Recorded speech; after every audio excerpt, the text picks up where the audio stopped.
Hi everyone, this is a video review of the Power Morphicon exclusive Legacy 6 or 7-inch Dino Megazord figure. And after this review, please be sure to subscribe to my YouTube channel. Now here you can see it in the box. Nice picture of the Megazord on the front, but on the sides it says Megazord, Dino Megazord. And you can see a nice bio on the back. And a picture of the Megazord here, which is the same as the picture on the front. It says coming soon, collect the Rangers, and build the Dino Megazord. And you can see this is the Dino Megazord, or what it will look like at retail. And each piece comes with one of the Power Rangers, the original Mighty Morphin, so it won't be included with the green or the white Ranger figure. Now in the front, I already took the Megazord out of the box. Now, don't hate me for this. Optibonomus does this too whenever he reviews Hot Toys figures. He just opens up the box, shows the plastic trays, and says, here is the plastic tray it's supposed to go in, but I already took the figure out. Which I guess is laziness on my part, but I'll show the figure right now.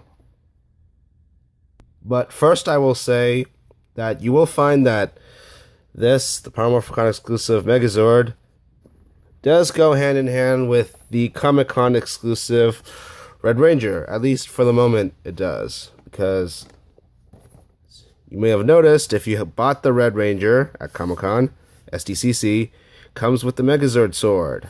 And this does not include the sword. So without further ado, here's the figure. Now, the Megazord sword is silver, while the Megazord itself is this nice black and gold color. Now, I believe that's because this Megazord sword is really more for the retail version, the one that's colorful, that comes with every piece being with its corresponding ranger, i.e. the chest, which is the Red Dinosaur Zord, goes with the Red Ranger. Triceratops, Blue Zord goes with the Blue Ranger, and so on. But the reason I say it goes hand in hand together, because not all of the pieces, as far as I know, of the Megazord have been released so far. So this is the closest thing you'll get to a Zord for this sword at the moment. Now, this is a nice black and gold color, which is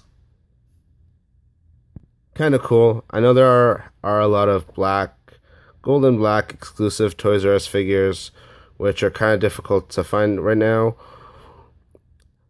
So this figure, the black and gold, I do believe is supposed to look like that Megazord, similar to those Megazords which have been released in the black and gold color. Now, I was tempted to get this signed by Austin St. John, guy who plays the Red Ranger at Comic-Con, because he was one of the pilots of the original Megazord, being one of the original Power Rangers. He played Jason, and he also because he was actually the black and gold Ranger in Zeo. I don't think there was another Ranger who rode in this Megazord who was also a black and gold Ranger, because Zeo through Turbo, he was probably Mighty Morphin through Turbo. He was the only black and gold Ranger. Now, I do like the way they painted it in black and gold. Do like how they made the teeth part of the chest gold. Do like how they made the lines on the shoulders gold. The legs, they painted the legs gold right here, but the waist flaps are kind of different. So, well, I don't really mind they're different color, but kind of not the choice I might choose. Do you like the gold on the knee pads? You got some nice gold on the horns and the teeth right here, and some nice gold on the arms. As for the back side, not much going on. It's mostly black, but it's pretty good for this paint job, considering it's only two colors, so I really don't mind. Now, sculpt-wise, I do like it. Legs are a bit long, kind of like Voltron. I don't really think the Megazord really has those same proportions, but looking at it kind of far, playing with it, posing with it, I don't really mind. And sculpt, as you can notice with the shoulders, you can get the arms down about that much. So his arms are kind of almost always out, and it's straight on this side. And to get it like that, the arms have to be out this way, which is kind of okay, I guess. But it's kind of weird how you can't have his arms touching his sides with the shoulders in a straight position. Now the chest is sculpted pretty well.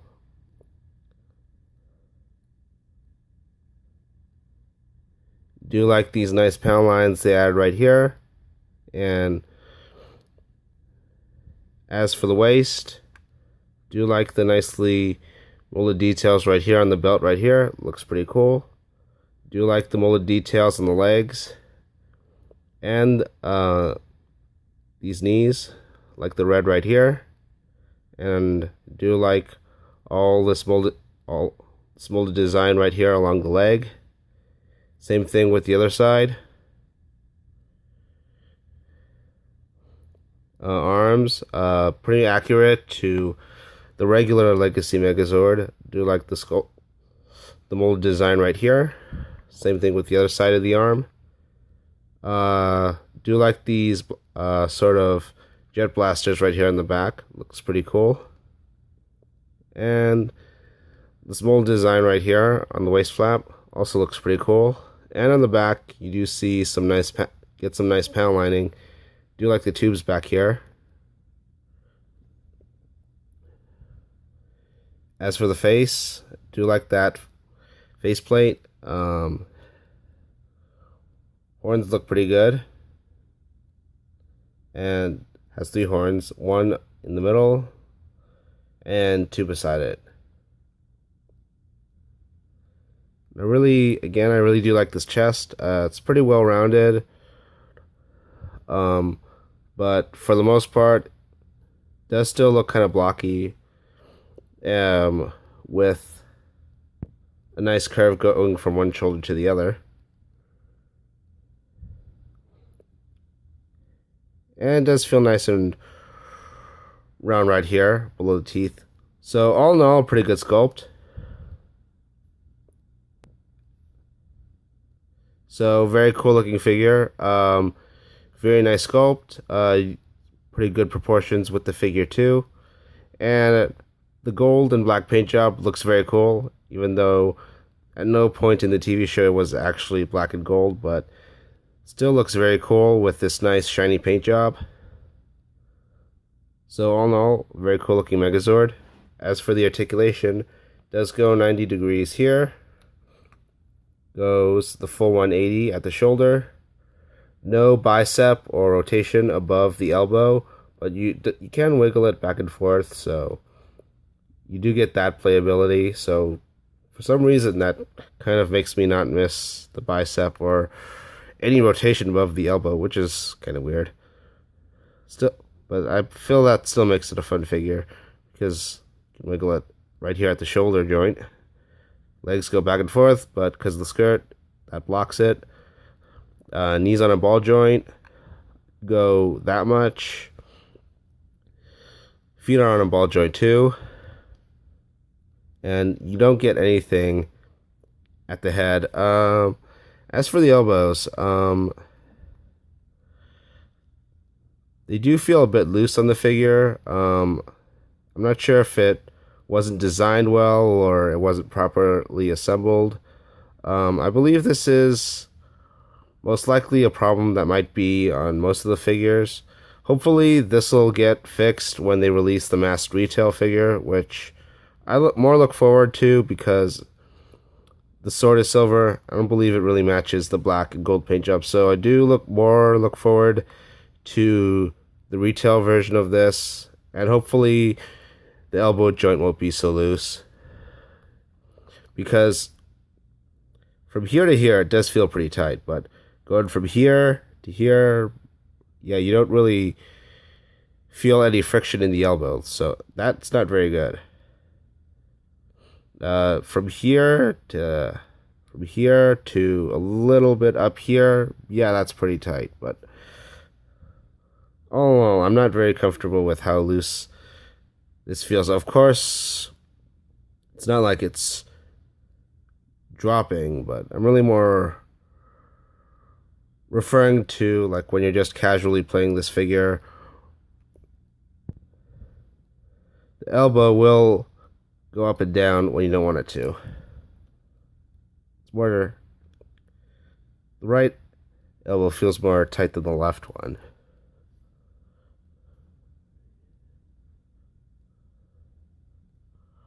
Yeah, it's kind of loose. It's really loose there. The feet, also kind of loose too. Now, you can use the old trick of putting some nail polish on it. I don't recommend it. It will definitely show up, so you just sort of have to not play with it sideways. So I guess you just won't play with it when you're like sleeping and leaning on your side, but all in all, I do think the leg articulation is acceptable. So all in all, for the articulation, it is pretty good. You don't get the bicep or any cut above the elbow.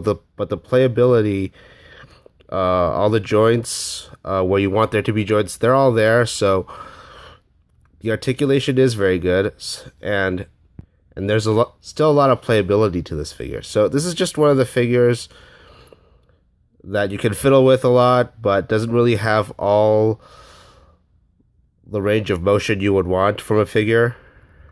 Paint-wise, it's very good for an exclusive. Black and gold, just like the Megazord figures that are exclusive at Toys R Us that are kind of hard to find. And for an exclusive and not a retail release that you can buy at Power Morphicon, it is very good. Because the retail version, it's in the regular colors, but when you want to release an exclusive, it's got to be different, and you want to release the accurate version at retail. So what we got with the nice shiny gold and black paint job is also very cool. And I do like the proportion of this figure. It doesn't transform, so they could really improve the proportions of this figure, and I felt like they have. I do feel like you get a nice, sleeker, slimmer chest right here. And I feel the arms are longer too. Feel the arms are longer too.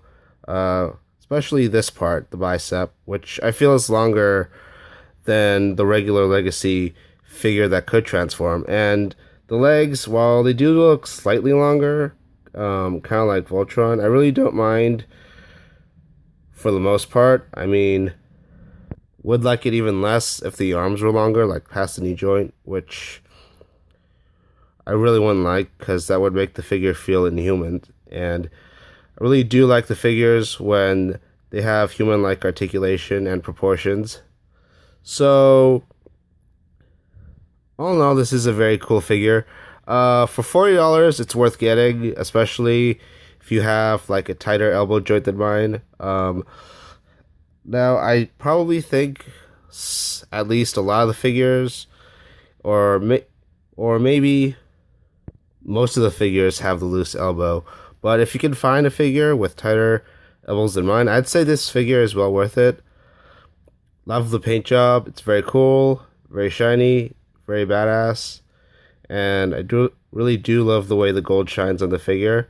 It's a really nicely designed figure, great proportions, great new design for the Megazord in an articulated action figure form, as opposed to the transforming Legacy figure, which doesn't have as much articulation.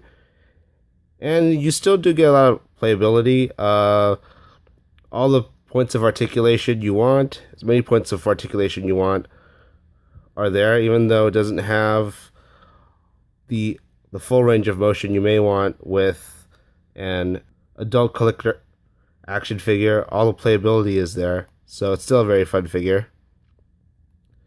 So this wasn't an exclusive, but if you can find it at 40 or close to 40, I highly recommend getting it.